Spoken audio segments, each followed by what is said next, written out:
안녕하세요. 김동섭입니다. 1월 19일 아침 시작하도록 하겠습니다. 미국 시장이 마틴 루터 킹 데이를 휴장하고 그 다음 날인 오늘 개장을 했는데요. 급락 마감을 하는 모습이 보였습니다.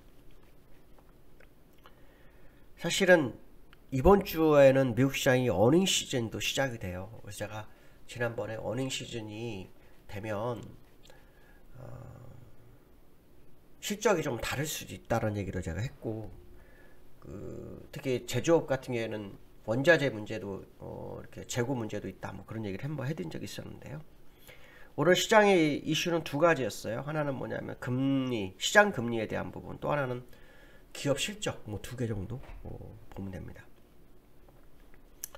지금 그 미국 시장에서는요, 10년물 국채금리가 항상 중요하잖아요. 10년물 국채금리가 급등을 해서 1.879%, 이게 2020년도 작년 1월에 1.86%를 뛰어넘은 거예요. 그러면서 주가 급락하는 모습이 나왔죠.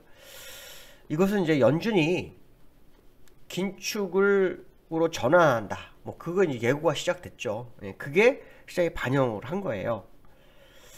근데 참 이거 보면서 참 시장 빠르다, 빨리도 반응한다, 뭐 이렇게 그냥 우스갯소리 하고 싶은데, 무슨 말이냐면 이 뉴스는 그 전에부터 있었잖아요.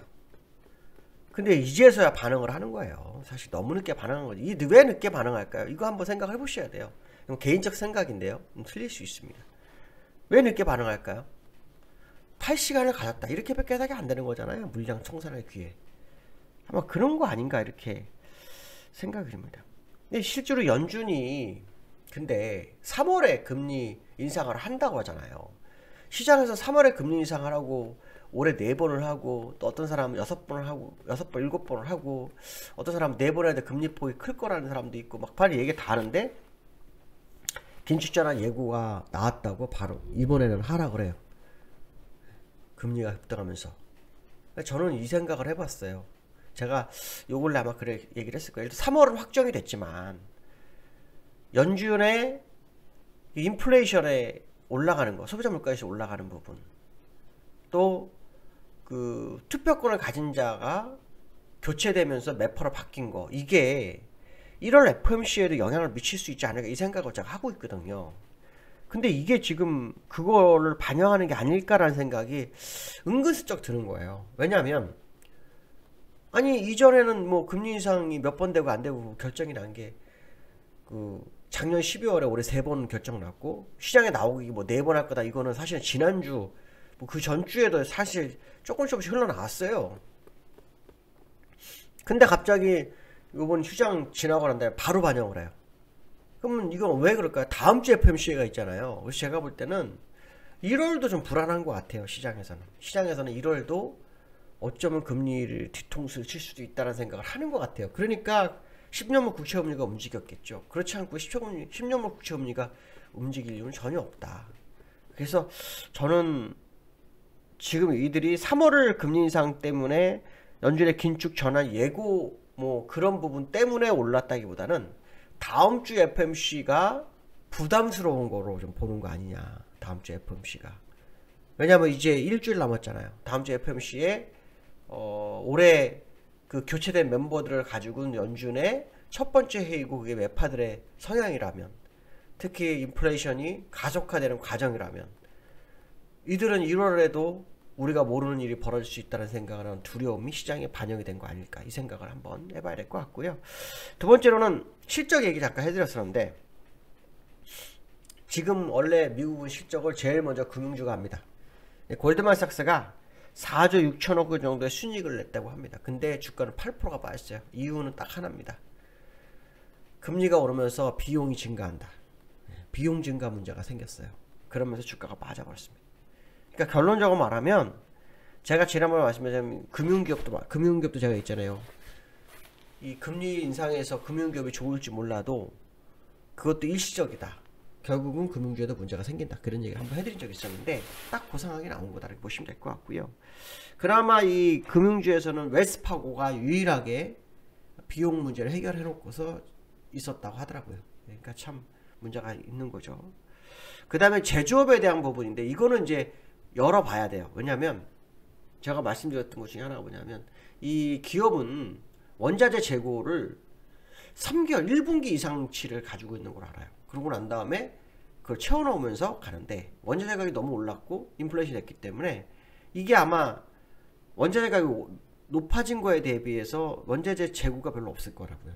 그게 이제 보통 1분기, 2분기 정도니까 2분기쯤 되는 지금 시점에서 제조업체들의 실적이 어떻게 될지는 좀 더 확인해 봐야 될 거다. 오히려 안 좋을 수도 있습니다.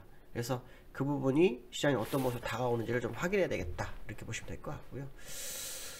오늘 시장을 보니까 다우는 1.5%, 나스닥 2.6% 하락했어요. 금리 오르면 시장 금리 오르면 무조건 나스닥은 초토화 되더라고요. 그 부분을 좀 감안해서 계속 금리를 좀 봐야 될 것 같고요. 이 다우를 좀 보니까 아래꼴 생겨서 여기 이제 지지력 생겼다 생각했지만 사실은 제가 어저께 머니투데이에서는 이거 의미 없다고 얘기했어요. 어차피 그 주가는 금리 인상 2달 전부터는 고점을 출현하기 때문에 지금은 이제 내려가는 과정. 그래서 200일선으로 다시 한번 갈 거다. 그래서 오늘 밤도 미국 시장의 흐름을 한번 확인해 볼 필요성이 있겠다. 이렇게 말씀드리고 싶고요. 나스닥도 마찬가지입니다. 나스닥도 지금 200일선 지지력, 첫 번째 지지력 성공, 그 다음 올라갔다가 다시 내려왔는데 지지력 보이다 그냥 음봉으로 밀려버리는 상황. 그쵸? 밀려버렸죠? 그렇게 되면은 이제 뭐 이제는 요 저점이지만 여기는 200, 저점에도 200에서 올라왔고 200에서 미친이기 때문에 이건 그 쌍바닥이나 이걸 보기에는 좀 아닌 거다. 이런 해석을 해봐야 될 겁니다. 그래서 향후 미국 시장 좀 더 지켜봐야 되겠지만 기술적으로 굉장히 어렵게 흘러가고 있는 것은 사실이다. 이렇게 보시면 될 것 같고요. 두 번째는 이제 국제유가 7년 내 최고치. 이게 문제죠. 이게 문제입니다. 제가 이제 월봉 한번 보여드릴게요. 월봉 보면 요때 2015년도가 제일 높았고요. 그 다음에 2016년도, 17년도, 그쵸? 18년, 19년도, 20, 21년도, 그쵸? 딱 7년. 제일 높아요. 그쵸? 이제 요거 100불을 보러 가는 거죠. 요 100불을 보러 가는 거예요. 요 하단선이 돌파가 됐기 때문에 이제 100불은 볼 것 같아요. 골드만삭스도 유가를 서브텍스 중진료 기준 100불 얘기하고 있어요. 100불. 근데 이거는 제가 여기서부터 100불 얘기했던 건데 혹시 뭐 아시는 분들은 뭐 아실 거라고 봅니다. 100불은 제가 옛날부터 얘기했던 거고요. 문제가 뭐냐? 소비자 물가 지수입니다. 11월 소비자 물가 지수가 유가가 내려가는데, 그러니까 원래 유가가 올라가면서 이 소비자 물가에서 급등을 했어요. 근데 유가가 내려오면서도 소비자 물가에서 올랐어요. 또 유가가 별로 못 올랐는데도 소비자 물가에서 올랐어요.